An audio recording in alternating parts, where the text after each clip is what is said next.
The probate records from Greene County, Alabama, filed in October 1839, contain an inventory of personal property belonging to the estate of Nathaniel Crawford Harrington, deceased at age 47. Among the standard entries, furniture, livestock, agricultural equipment, and a 127 enslaved people valued at $80,400, appears an unusual notation that the court clerk initially marked for review before ultimately accepting without comment. The entry reads, 6 hunting dogs, specially trained, considerable value for specialized purposes, destroyed by order of executor. No valuation assigned. What those specialized purposes were, and why valuable animals were destroyed rather than sold or transferred, only becomes clear through examination of private correspondence, witness testimonies sealed by judicial order, and the horrified accounts preserved by enslaved people who witnessed events that autumn. This is the story of how Nathaniel Harrington's obsession with creating the perfect instruments of human pursuit culminated in tragedy that destroyed not just his own son, but exposed the moral corruption at the heart of Alabama's plantation economy. Before we continue with this account of how a wealthy planter's cruelty rebounded upon his own family in the most devastating way imaginable, I want to invite you to join our community dedicated to uncovering these difficult truths. Subscribe to Real Stories of Slavery and hit that notification bell so you never miss these essential chapters of American history. Please leave a comment telling us what state or city you're listening from. We love hearing where our audience connects from. Now let's examine what happened on the Harrington plantation in Greene County, Alabama, during the autumn of 1839. When a system of terror designed to maintain absolute control turned against its creator in ways he never anticipated. Nathaniel Crawford Harrington had built his fortune through ruthless efficiency and absolute conviction in his right to dominate both land and people. Born in 1792 to a moderately successful Virginia planter family, Nathaniel had recognized early that the expanding cotton territories of Alabama offered opportunities for ambitious men willing to be more aggressive than their competitors. He arrived in Greene County in 1818 with borrowed capital, purchased 800 acres at favorable prices from Creek families being forced westward, and immediately began the systematic construction of a cotton empire. By 1825, he owned 2,400 acres of prime Alabama Black Belt soil. By 1830, his holdings had expanded to 4,200 acres worked by 89 enslaved people. By 1835, he controlled 6,800 acres and 127 enslaved people, making him one of the wealthiest planters in the region. His annual cotton production exceeded 600 bales, generating revenues that allowed him to live in a manner befitting the aristocratic pretensions he had cultivated.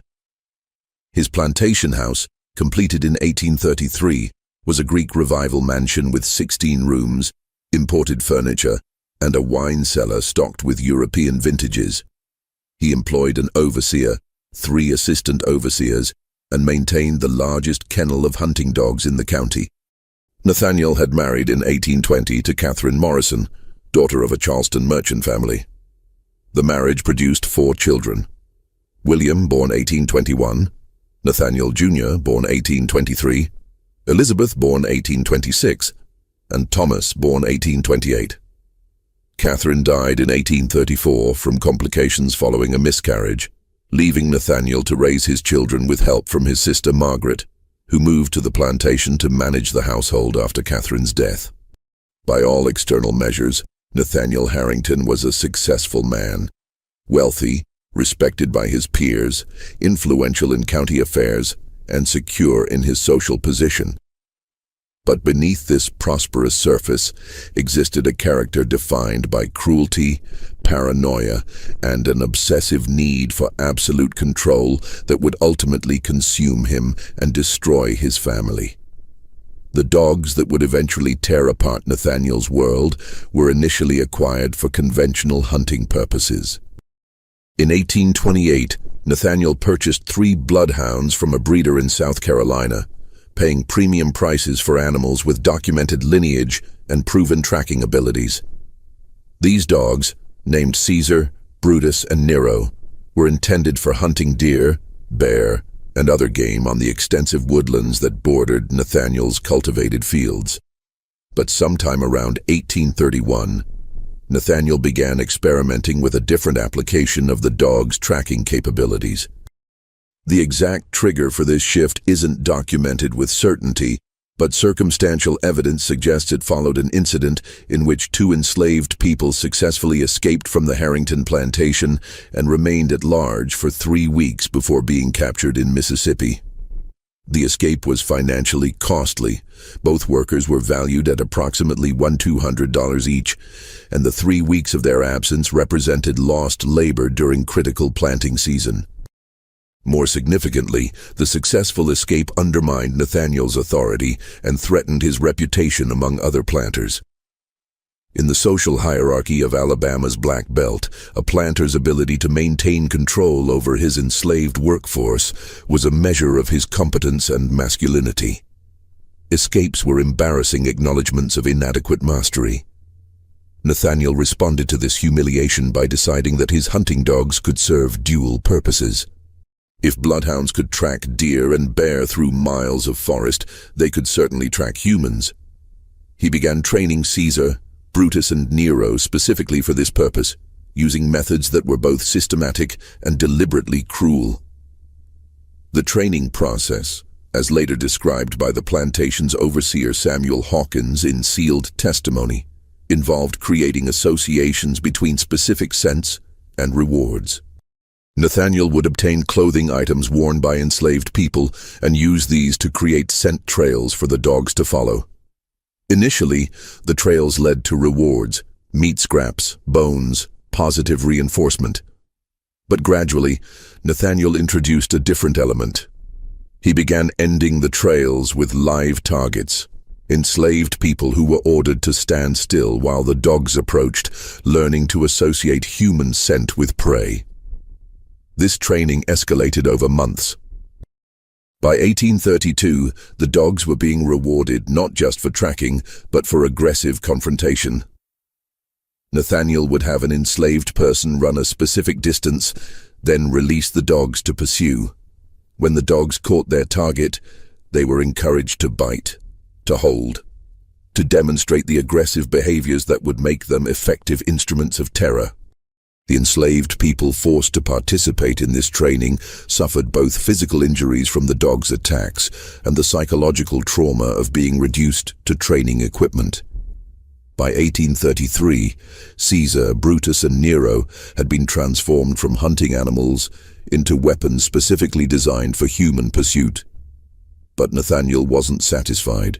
He wanted a larger pack, more dogs, a more intimidating presence that would make the mere thought of escape seem futile. Between 1833 and 1836, he acquired 3 additional bloodhounds, Hannibal, Spartacus, and Augustus, and applied the same training methodology. By 1836, Nathaniel Harrington owned 6 dogs that had been systematically conditioned to track, pursue, and attack human beings. The mere sound of these dogs baying was enough to create terror throughout the enslaved community on the Harrington plantation and neighboring properties. The impact of Nathaniel's dogs on the enslaved community was devastating and multifaceted. On the most immediate level, the dogs eliminated escape as a viable option for most people. Previous to their deployment, enslaved people on the Harrington plantation had maintained the hope, however slim, that careful planning, favorable circumstances, and luck might enable successful flight to freedom. The dogs destroyed that hope. They could track a person through water, through dense forest, across distances that would take days to cover on foot. Once on a trail, they were relentless. And when they caught their target, they attacked with ferocity that left survivors with permanent scars, both physical and psychological. Between 1833 and 1839, the Harrington dogs were deployed at least 17 times to pursue people who had attempted to escape. Of those 17 pursuits, 16 resulted in the dogs catching their targets. The average time from release to capture was less than 8 hours. Only one person, a man named Joshua, successfully evaded the dogs by reaching the Tombigbee River and stealing a boat, putting enough water distance between himself and the pursuing pack that they lost his trail. Joshua's escape was the exception that proved the rule. Under normal circumstances, running from the Harrington plantation meant being caught by dogs trained to treat human beings as prey. But the dogs' impact extended far beyond their actual deployments. Their mere presence created constant psychological pressure. Enslaved people on the Harrington plantation lived with the knowledge that those dogs were always there, always ready, always capable of being unleashed at any moment. This knowledge functioned as a form of continuous terrorism, making every moment potentially dangerous, making escape seem impossible, reinforcing the absolute power that Nathaniel wielded over the people he claimed to own. Other planters in Greene County noticed the effectiveness of Nathaniel's dogs and began asking to borrow them for their own purposes. Nathaniel accommodated these requests selectively, creating a network of obligation and fear that extended across multiple plantations. The Harrington dogs became notorious throughout the region, their reputation spreading through both the planter community, where they were admired as effective instruments of control, and the enslaved community, where they were feared as symbols of white power's capacity for violence. Nathaniel himself took visible pride in his dogs. He would bring them to social gatherings, demonstrate their tracking abilities, discuss their training with other planters. He viewed them as extensions of his own power and intelligence, proof of his superior ability to maintain order and discipline. His sons, particularly William and Nathaniel Jr., were raised observing their father's relationship with the dogs and learning to view them as normal, even admirable tools for maintaining the plantation system. This normalization of weaponized animals, this casual acceptance of dogs trained to attack human beings, became part of the Harrington family culture in ways that would have devastating consequences. William Harrington, Nathaniel's eldest son, was 18 years old in 1839 and had been groomed since childhood to eventually inherit and manage the plantation. He had been educated by private tutors, had learned the economics of cotton production, had observed his father's management techniques, and had gradually been given increasing responsibilities in plantation operations. By 1839, William was serving as assistant to the overseer, managing field operations, maintaining discipline among the enslaved workforce, and demonstrating the competence that would be necessary when he eventually assumed full ownership. William's personality reflected both his father's influence and certain differences that created tension between them. Like Nathaniel, William believed absolutely in his right to own other human beings, accepted the racial hierarchies that justified slavery, and viewed enslaved people as property to be managed efficiently. But unlike his father, William lacked the sadistic streak that characterized Nathaniel's approach to control. William's cruelty was bureaucratic rather than personal. He would order punishments when he deemed them necessary for maintaining productivity. But he didn't take visible pleasure in inflicting pain the way his father did. This difference manifested in William's attitude toward the dogs. He recognized their utility as instruments of control and had participated in their deployment on several occasions. But he also maintained a slight distance from them, treating them as tools rather than as extensions of his own power. William didn't share his father's pride in the dogs' ferocity or his enjoyment of demonstrating their capabilities. This subtle difference would prove significant in the events that followed. In August 1839, William became involved in a romantic relationship that his father viewed as inappropriate. The young woman, Sarah Blackwell, was the daughter of a neighboring planter whose financial position had deteriorated significantly over recent years. Her father, Robert Blackwell, had lost portions of his property to creditors and was widely viewed as a declining force in local society. Nathaniel strongly opposed any connection between his son and the Blackwell family, viewing it as a social step backward that would diminish the Harrington family's standing. William disagreed with his father's assessment. He genuinely cared for Sarah, believed that the Blackwell family's temporary financial difficulties shouldn't matter more than personal affection, and resented his father's interference in his romantic life. By September 1839, this disagreement had escalated into the most serious conflict that had yet occurred between father and son. Nathaniel forbade William from seeing Sarah and ordered him to focus entirely on plantation business. William initially complied publicly while continuing to meet Sarah secretly. When Nathaniel discovered this deception in late September, he was enraged. The confrontation that followed revealed the depth of Nathaniel's need for absolute control and his inability to accept any challenge to his authority, even from his own son. The specific details of the confrontation between Nathaniel and William on September 28, 1839, were later reconstructed through testimony from multiple witnesses, including the overseer Samuel Hawkins, Nathaniel's sister Margaret, and several enslaved people who were present in proximity to the argument. The confrontation began in Nathaniel's study around 2 in the afternoon. William had returned from what Nathaniel suspected was another secret meeting with Sarah Blackwell. Nathaniel demanded to know where William had been. William initially tried to deflect the question, claiming he had been inspecting boundary fences on the northern property line. Nathaniel didn't believe this explanation and pressed harder. The argument escalated quickly. Nathaniel accused William of disobedience, of dishonoring the family, of demonstrating the kind of weak character that would make him unfit to eventually inherit the plantation. William responded with his own accusations that Nathaniel was a tyrant, that his obsessive need for control had poisoned their family relationships, that his cruelty to enslaved people was excessive even by the standards of other planters in the region. This last accusation was particularly inflammatory.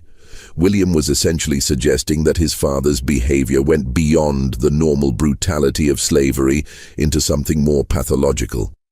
He specifically mentioned the dogs, calling them symbols of Nathaniel's sadism rather than practical tools for plantation management.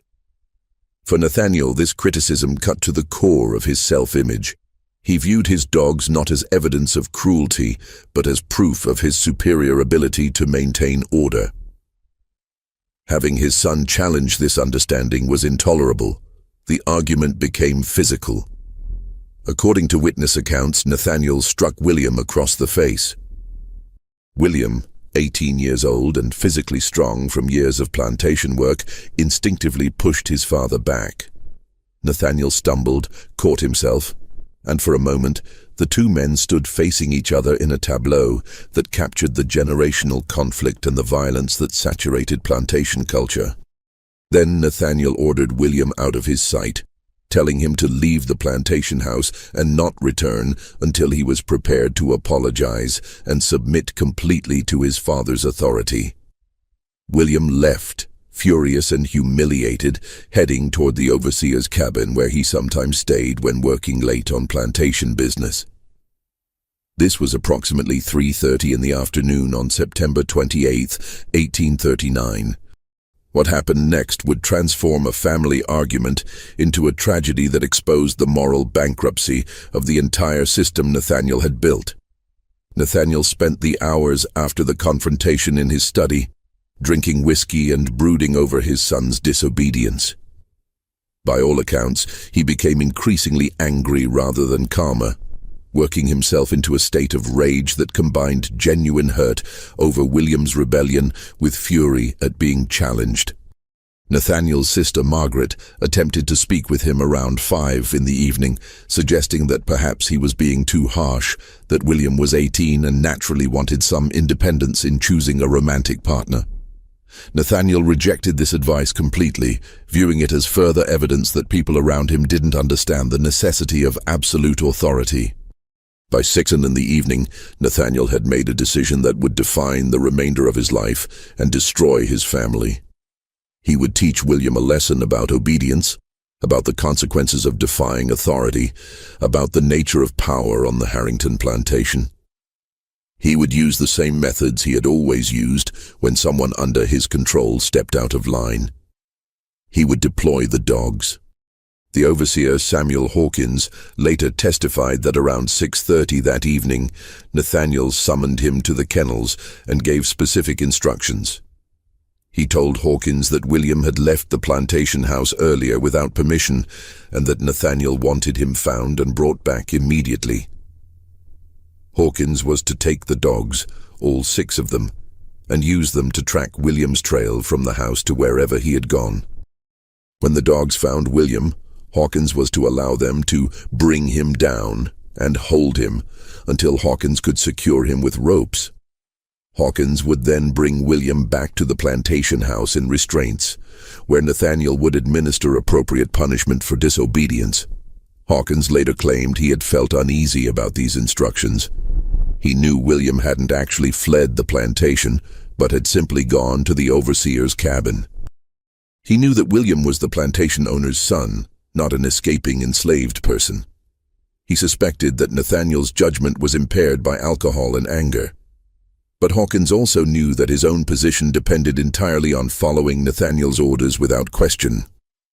Any hesitation, any suggestion that the orders were inappropriate, would cost him his employment and his reputation. So he complied. At approximately 7 in the evening on September 28, 1839, Samuel Hawkins released 6 bloodhounds trained specifically to pursue and attack human beings, giving them William Harrington's scent from a shirt Nathaniel provided, and set them on the trail leading from the main house toward the overseer's cabin. William Harrington had spent the hours since the confrontation in the overseer's cabin, trying to calm his anger and decide what to do next. He was torn between his love for his father, his resentment of his father's controlling behavior, his affection for Sarah Blackwell, and his awareness that defying his father further could cost him his inheritance and future. By early evening, he had decided to return to the main house the next morning, attempt a more rational conversation, and try to find some compromise that would allow him to maintain a relationship with Sarah while not completely alienating his father. This decision would come too late. At approximately 7:15 in the evening, William heard sounds that initially confused him, dogs baying in the distance, moving rapidly in his direction. His first thought was that his father had decided to go hunting at an unusual hour, though evening wasn't typical time for such activity. Then the sounds grew closer and more aggressive, and William began to understand something was wrong. He stepped out of the overseer's cabin to investigate. What he saw would have been his last clear memory before the attack: 6 large bloodhounds. The same dogs he had grown up around, the same animals he had seen deployed dozens of times against escaping enslaved people, running directly toward him with the focused intensity they showed when pursuing targets. William's initial reaction, according to witnesses who observed from distance, was confusion rather than fear. These were his father's dogs. He had been around them his entire life. He had fed them, had participated in their training, had watched them work. They knew him. They had never shown aggression toward him. Surely they would recognize him and stop. This assumption would prove catastrophically wrong. The dogs had been trained over years to associate specific behaviors with prey: running, fleeing, showing fear. They had been conditioned to attack people who displayed these characteristics. And critically, they had been released with instructions to pursue a human scent trail, given every indication through Hawkins's commands and excitement that this was a legitimate hunt, a proper deployment of their specialized training. When William saw the dogs approaching and instinctively moved backward toward the cabin door, he triggered the exact prey responses the dogs had been conditioned to attack. The pack reached William in seconds. What followed was exactly what happened when these dogs caught any other target they had been set upon. They attacked with the ferocity and technique they had been trained to employ. Caesar, the lead dog and most aggressive of the pack, reached William first and leaped at him, powerful jaws closing on William's left forearm as he raised it defensively. The force of the impact knocked William backward. Before he could recover, Brutus and Nero had reached him, attacking his legs and trying to bring him down. William screamed for help, tried to fight off the dogs, attempted to issue commands that might make them stop. But the dogs were operating on instinct and training, responding to the scent they had been given, the chase they had been released to complete, and the aggressive stimuli that William's defensive movements provided. Within 30 seconds of initial contact, William was on the ground with 6 dogs attacking him simultaneously. Samuel Hawkins reached the scene approximately 1 minute after the dogs had made contact with William. What he found was carnage that would haunt him for the rest of his life. William was on the ground, covered in blood, trying desperately to protect his throat and face, while 6 dogs tore at his arms, legs, and torso. Hawkins immediately understood the catastrophic error that had occurred and began trying to call off the dogs. But the animals were in full attack mode, operating on the training and instincts that had been deliberately cultivated in them. Calling them off required physical intervention. Hawkins waded into the pack with a heavy stick, striking at the dogs, trying to drive them away from William. The dogs resisted. They had been trained to hold their targets until given specific release commands, and Hawkins's efforts to beat them away were interpreted as interference to be overcome. It took nearly 2 minutes of sustained physical combat with the animals before Hawkins succeeded in separating them from William. By that time, other people had arrived, drawn by William's screams and the sounds of the attack. 3 enslaved men who had been working in nearby fields reached the scene and helped Hawkins secure the dogs. Nathaniel's sister, Margaret, arrived and saw her nephew lying in a pool of blood with injuries that were immediately recognizable as life-threatening. And Nathaniel himself arrived, having been drawn from the main house by the commotion, expecting to find his son properly chastened by being tracked and intimidated by the dogs, not comprehending what his orders had actually set in motion. The scene that confronted Nathaniel destroyed his world in an instant. His eldest son, his heir, the young man he had been grooming for years to continue the Harrington family legacy, was lying on the ground with massive trauma from dog attacks. Both of William's arms had been severely mauled, with deep lacerations and probable broken bones. His left leg had injuries that exposed muscle and possibly bone. He had defensive wounds on his hands and face where he had tried to protect himself. Most critically, he had a wound on his throat, where one of the dogs had managed to achieve the kind of grip that was usually fatal when they caught escaping enslaved people. Blood was pooling beneath him at a rate that indicated major arterial damage. Margaret immediately began trying to provide first aid, pressing cloth against the worst bleeding, calling for water and bandages, organizing the enslaved people who had gathered to assist. But even as she worked, she understood that William's injuries were likely beyond what their rural Alabama plantation could treat effectively. The nearest doctor was in Utah, 8 miles away. It would take at least an hour to send for him and have him arrive. William might not survive that long. Nathaniel stood frozen, unable to process what had happened. He had ordered the dogs released, expecting them to track William, perhaps intimidate him, maybe knock him down and hold him until Hawkins arrived. He had never intended for them to attack with the full ferocity they employed against escaping enslaved people. But the dogs couldn't distinguish between targets. They had been trained to attack people who ran or resisted. William, confronted by 6 large aggressive animals, had done exactly what any person would do. He had tried to defend himself and escape. And the dogs had responded exactly as they had been trained to respond. Nathaniel had created instruments of terror so effective that they turned against his own son without hesitation. William Harrington died at approximately 9:30 in the evening on September 28, 1839, roughly 2 hours after being attacked by his father's dogs. A doctor arrived from Utah around 10 that evening, but by then, There was nothing to be done except confirm death and examine the body to document the cause. The doctor's report, filed with the county coroner, listed cause of death as catastrophic blood loss from multiple traumatic injuries consistent with animal attack. The report noted more than 40 separate wounds on William's body, including the fatal throat injury that had severed his carotid artery.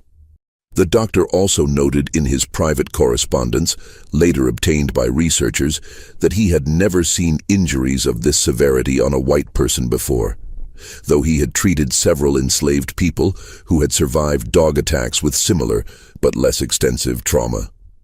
The immediate aftermath of William's death created a crisis that threatened to expose the entire truth of what had happened. Multiple witnesses had observed the attack, including enslaved people who understood exactly what had occurred and why. The overseer, Samuel Hawkins, knew that he had followed Nathaniel's explicit orders in deploying the dogs. Margaret Harrington had arrived in time to see William dying from injuries inflicted by animals her brother had deliberately trained for exactly this purpose. The two younger Harrington sons, Nathaniel Jr. and Thomas, learned what had happened and understood the implications. All of these people possessed knowledge that, if publicly acknowledged, would destroy Nathaniel Harrington's reputation, social position, and possibly his freedom. The next 24 hours involved frantic efforts to construct a narrative that would protect the family from the full consequences of what had occurred. Nathaniel, emerging from his initial shock, began asserting a version of events that removed his own culpability. He claimed that William had been walking near the kennels when the dogs had somehow escaped their restraints and attacked him spontaneously. There had been no deliberate release, no tracking, no orders given to pursue anyone. It had been a tragic accident, an equipment failure, an unforeseeable catastrophe that could have happened to anyone who kept hunting dogs. Samuel Hawkins was instructed to support this narrative and did so, understanding that his future employment and possibly his life depended on protecting Nathaniel. Margaret, devastated by her nephew's death but also dependent on her brother for support, reluctantly agreed to avoid discussing the actual circumstances. The enslaved people who had witnessed events were in no position to challenge the official story. Their testimony wouldn't be accepted in any legal proceeding, and speaking the truth would likely result in severe punishment. Only one person refused to participate in the cover-up. Nathaniel Jr., 15 years old and shattered by his older brother's death, insisted on telling the truth about what had happened. He had not witnessed the attack directly, but had learned the actual sequence of events from conversations he overheard and from his own knowledge of how his father deployed the dogs. He understood that William's death was not an accident, but the direct result of Nathaniel's deliberate decision to set trained attack dogs on his own son, and he wanted his father held accountable. The conflict between Nathaniel and his second son created fractures in the family that would never heal. Nathaniel attempted to enforce silence through his usual methods: assertion of absolute parental authority, threats of disinheritance, and when those failed, physical intimidation. But Nathaniel Jr. possessed a stubbornness and moral clarity that his father hadn't anticipated. He insisted that the truth needed to be acknowledged, that William deserved justice, that the family couldn't simply pretend a tragedy had been a random accident when it had actually been the direct result of his father's cruelty. By October 1st, 1839, 3 days after William's death, the family was in open crisis. Nathaniel Jr. had stated his intention to provide truthful testimony to any legal authorities who investigated the circumstances. This threat forced Nathaniel to confront the possibility of actual criminal consequences for his actions. Alabama law in 1839 didn't criminalize the training of dogs to attack enslaved people. Such training was considered a legitimate exercise of property rights. But deploying those same dogs against a white person, even unintentionally, was a different matter. and deploying them against one's own son, even if the intent had been intimidation rather than death, could be prosecuted as negligent homicide or even manslaughter. The formal legal investigation that began on October 2, 1839, was compromised from its inception by social and political pressures that favored protecting Nathaniel. The county sheriff, James Morrison, was a business associate of Nathaniel's and had borrowed money from him on several occasions. The county coroner, Dr. Edward Hayes, socialized with Nathaniel and belonged to the same political faction. The magistrate who would oversee any legal proceedings, Judge Samuel Randolph, owned his own plantation and had previously expressed admiration for Nathaniel's methods of maintaining slave discipline, including the training of dogs. All of these men had professional, financial, or social reasons to avoid pursuing charges that would destroy a prominent planter. But they also faced pressure from Nathaniel Jr., his insistence on truth, and from community members who were disturbed by what had happened. The compromise that emerged was a limited investigation that acknowledged some problematic elements of the case while avoiding any finding that would result in criminal charges. The official inquiry heard testimony from Samuel Hawkins, who carefully described events in ways that minimized Nathaniel's culpability. He acknowledged that he had deployed the dogs on Nathaniel's orders, but claimed he had understood those orders to mean tracking William's location, not attacking him. He testified that the dogs had behaved unpredictably and contrary to their training when they actually attacked. This testimony was deliberately misleading. The dogs had behaved exactly according to their training, but it provided legal cover for both Hawkins and Nathaniel. Margaret Harrington testified that she had not witnessed the attack itself, and could only speak to finding William already injured. She carefully avoided discussing what Nathaniel had told her about deploying the dogs or the conversations she had overheard in the immediate aftermath. Nathaniel Jr. was not permitted to testify formally because of his age. At 15, he was below the threshold for providing legal testimony in Alabama courts. This convenient legal barrier prevented the most damaging witness from speaking officially, though his allegations circulated informally and created social pressure on the investigation. Several enslaved people were questioned, but their testimony was not recorded officially because Alabama law prohibited enslaved people from testifying against white people in most circumstances. The investigators did note in private memoranda that the enslaved witnesses' accounts were consistent with a deliberate deployment of the dogs on Nathaniel's orders, but this information couldn't be used in any formal proceeding.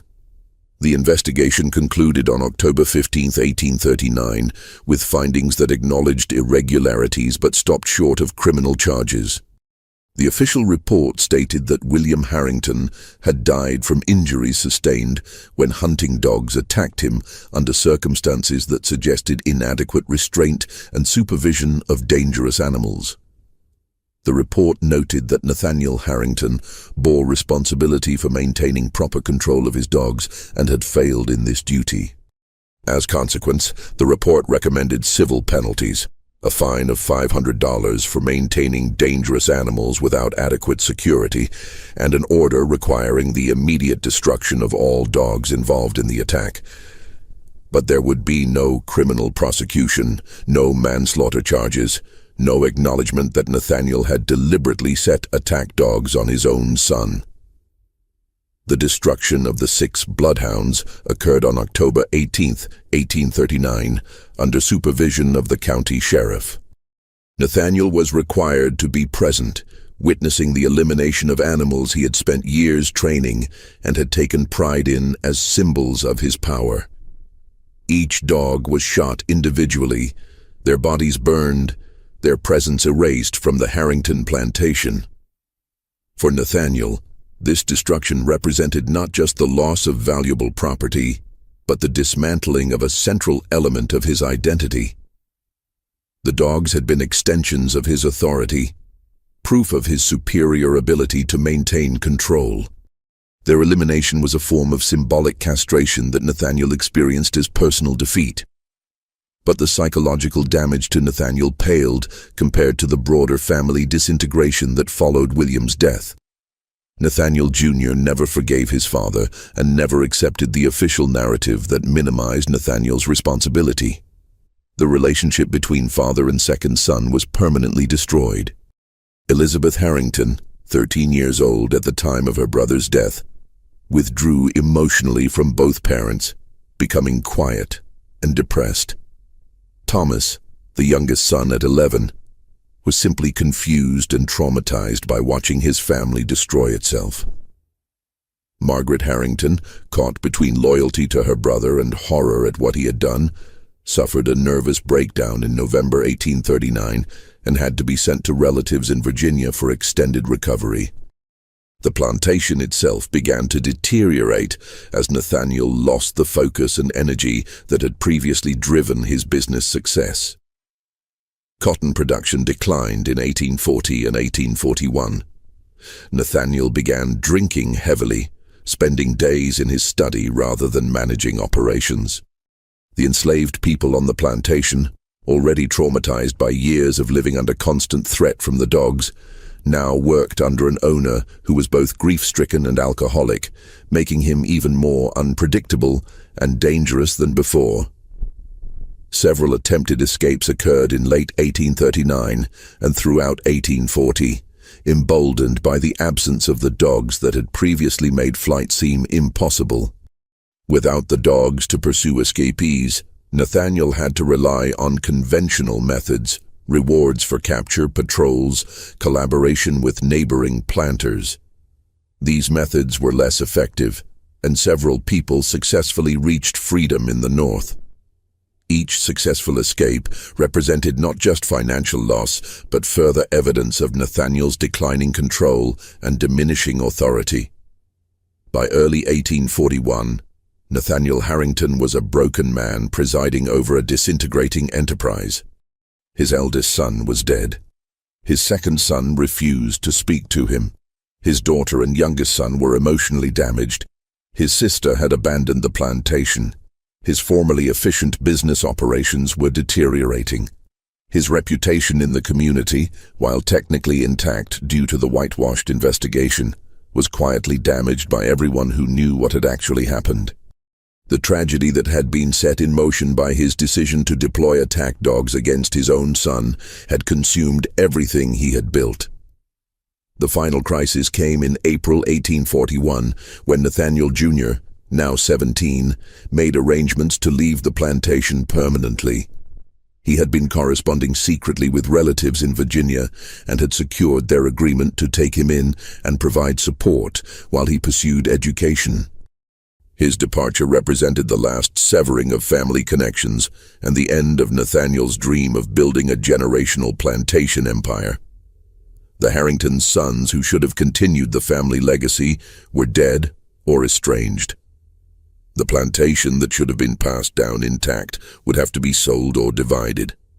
Everything that Nathaniel had worked for across 23 years of ruthless accumulation had been destroyed by a single decision to treat his own son with the same cruelty he had always employed against enslaved people.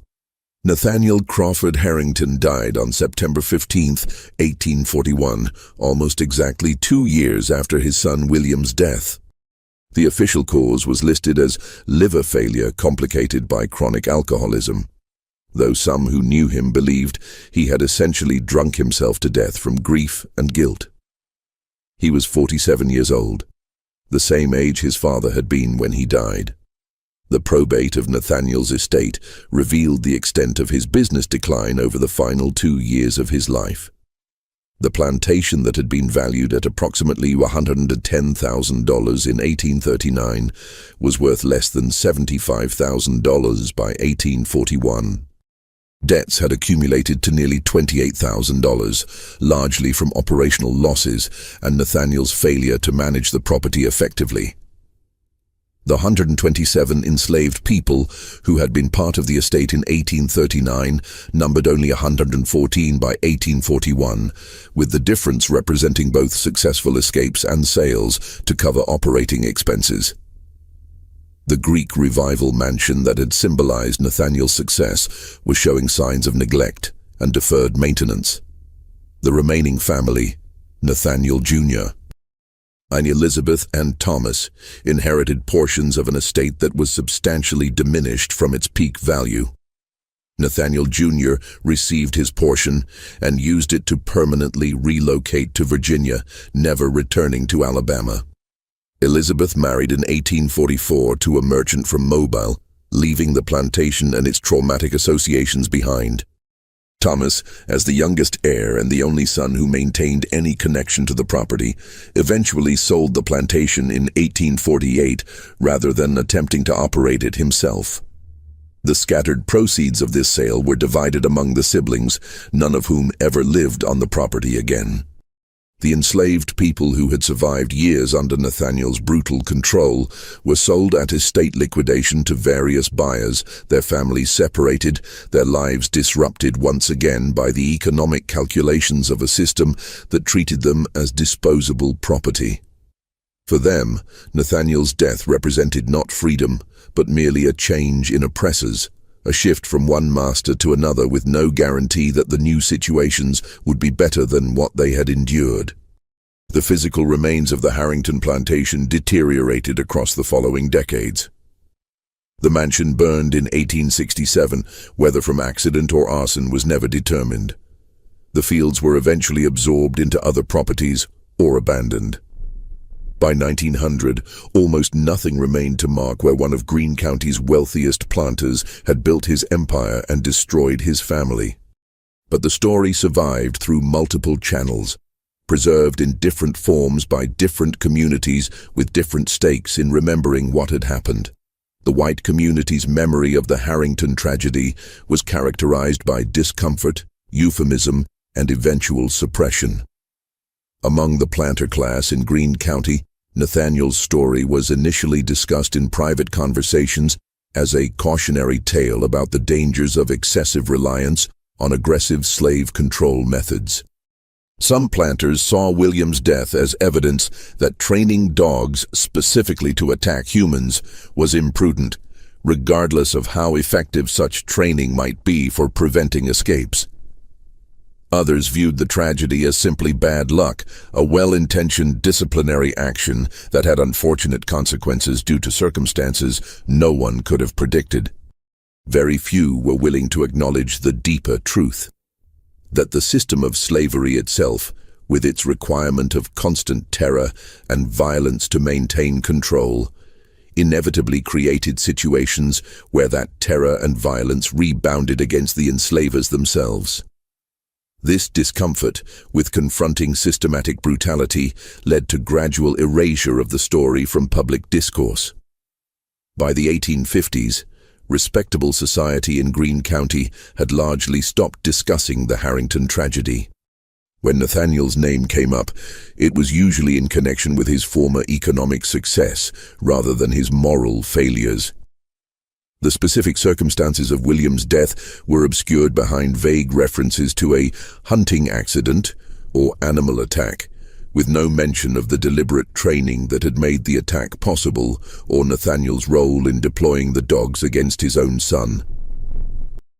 After the Civil War, as white Southerners constructed narratives about plantation life that minimized slavery's brutality and romanticized the antebellum period, the Harrington story became even more problematic.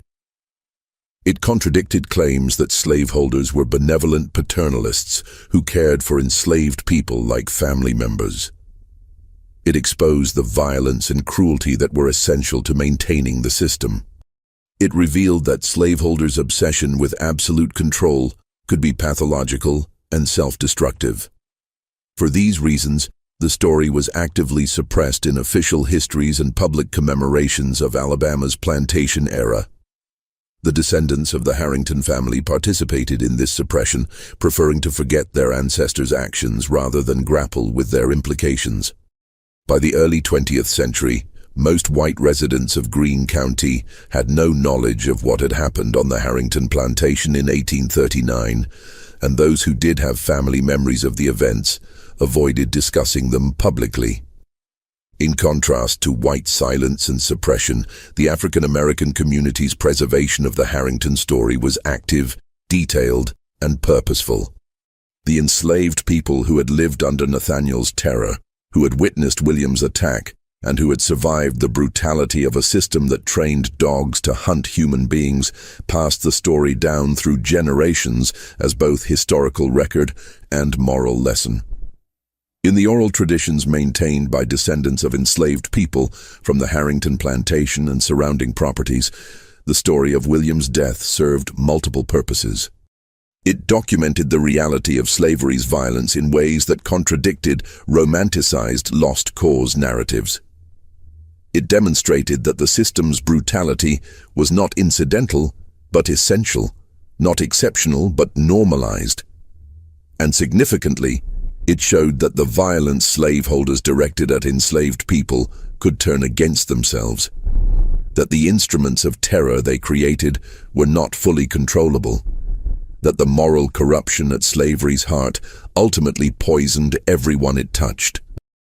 The African American versions of the story preserved details that white accounts suppressed: the specific training methods Nathaniel used with the dogs, the names of enslaved people who had been attacked by the animals before William's death, the testimony that enslaved witnesses wanted to give but were legally prohibited from providing, and the broader context of constant fear and violence that defined life under Nathaniel's control.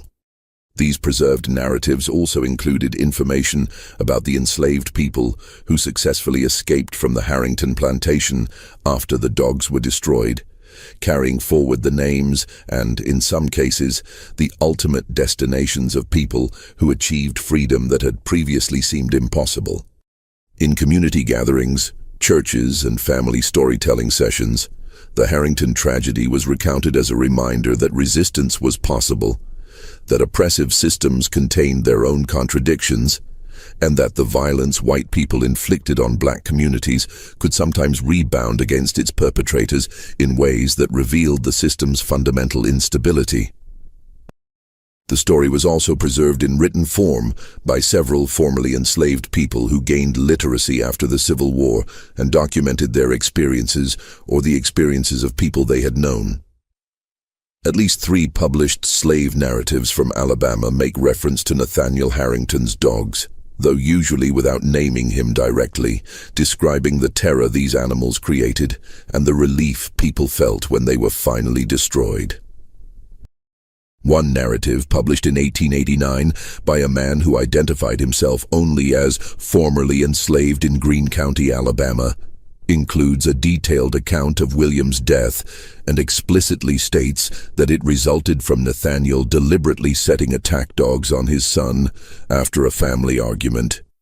This account corroborates the version of events that Nathaniel Jr. had tried to make public during the 1839 investigation, but had been prevented from testifying about formally.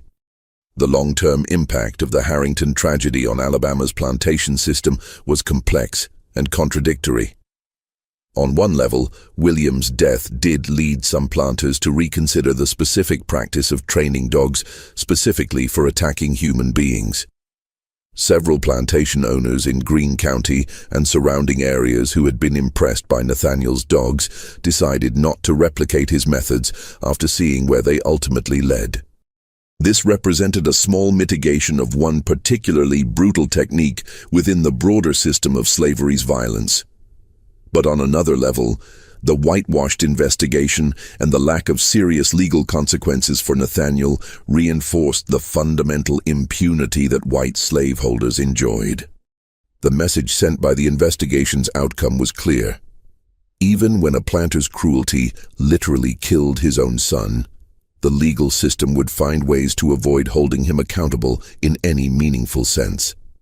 This reinforced enslaved people's understanding that they could expect no justice from official institutions, that the violence directed against them would never be seriously challenged by authorities, and that survival depended entirely on their own strategies of resistance and mutual support rather than on any protection from law or society. The specific prohibition against maintaining dangerous animals that the investigation recommended became part of Greene County's legal code, but was enforced inconsistently and primarily as a mechanism for resolving disputes between white property owners rather than as protection for enslaved people.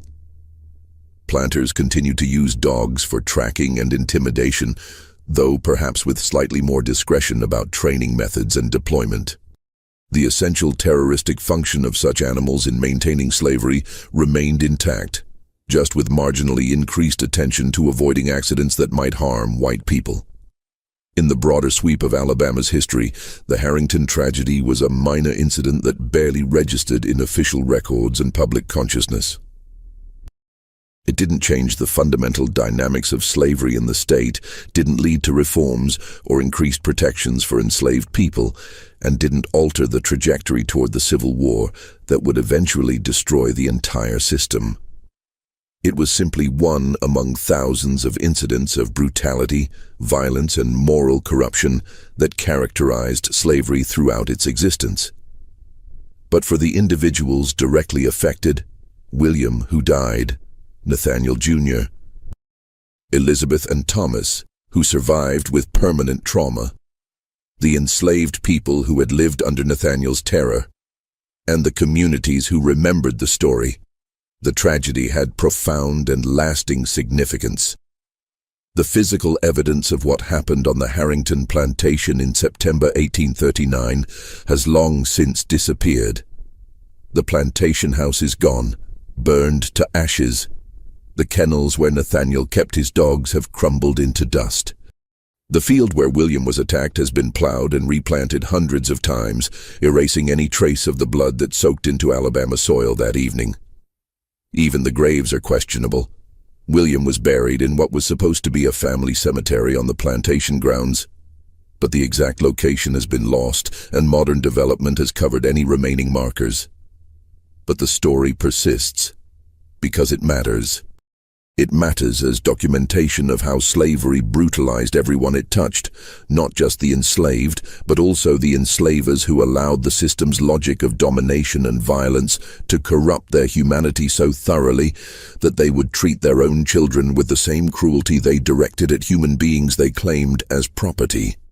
It matters as evidence of how systems of oppression create monsters, not through some inherent evil in individuals, but through the systematic normalization of violence and the elimination of moral constraints that would exist in healthier societies.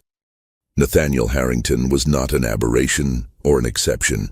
He was a logical product of a system that required brutal violence to function, that encouraged white men to exercise absolute power over other human beings, and that provided no meaningful limitations on how that power could be exercised.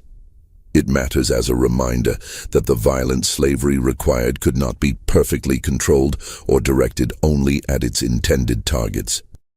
The attack dogs that Nathaniel trained to terrorize enslaved people into submission were weapons that could, and eventually did, turn against their owner's own family. This was not poetic justice in any satisfying sense. William's death didn't free any enslaved people or undermine the system in any meaningful way. But it did reveal a truth that apologists for slavery preferred to ignore. Violence and terror are inherently unstable forces that create risks for everyone in proximity to them, including those who believe they can wield such forces with impunity. It matters as documentation of resistance and survival by enslaved people who preserved the true story, despite attempts by white authorities and families to suppress it. The African American community's maintenance of accurate historical memory about events like the Harrington tragedy served critical functions, honoring those who suffered, countering false narratives about slavery, and maintaining knowledge of how the system actually operated, rather than how its defenders claimed it operated. This preservation of truth in the face of attempted historical erasure is itself a form of resistance that continues to matter in contemporary struggles over historical memory and racial justice. And finally, it matters because the fundamental dynamics that created the Harrington tragedy, systems of domination backed by violence, dehumanization of targeted groups, training of instruments of terror, and the corruption of people who exercise power without meaningful constraints, did not end with slavery's abolition.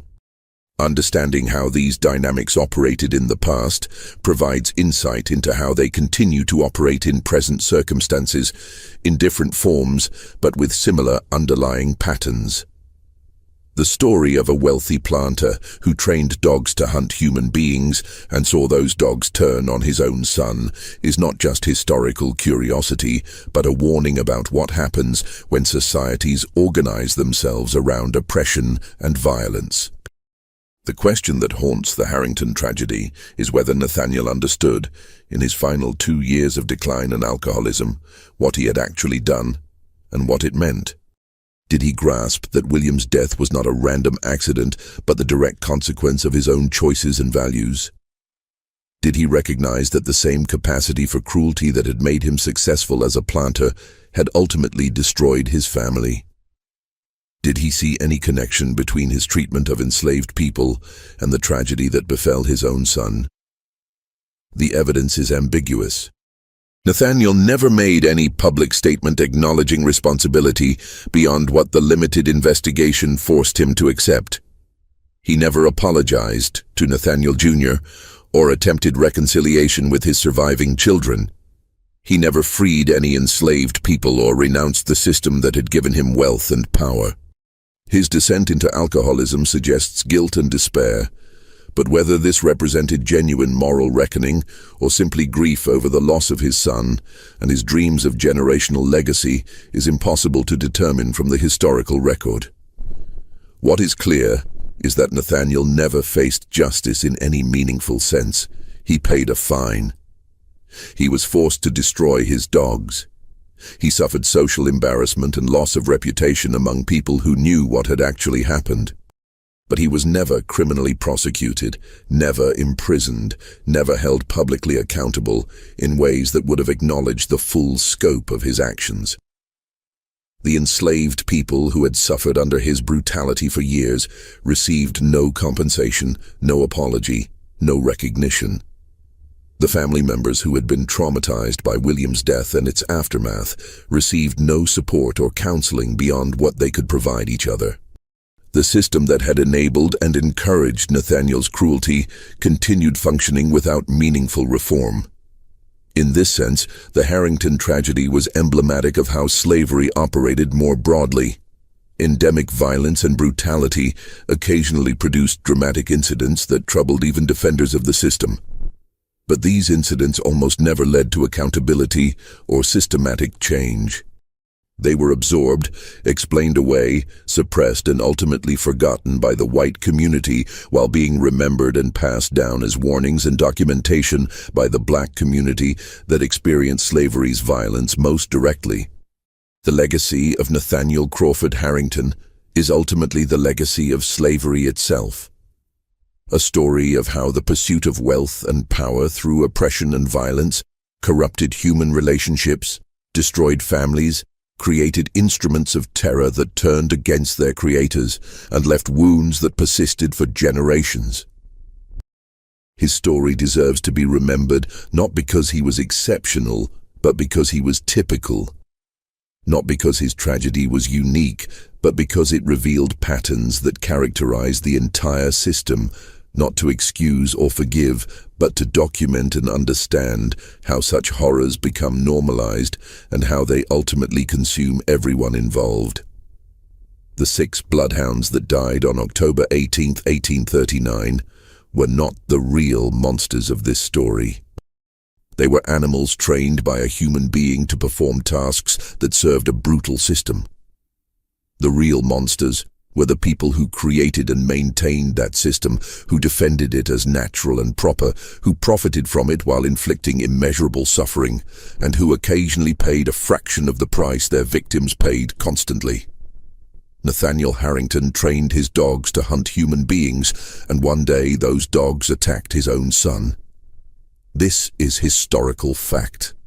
But the deeper truth is that slavery trained human beings to treat each other with cruelty that destroyed the humanity of both oppressed and oppressor, and everyone paid the price for that corruption in different ways and different measures.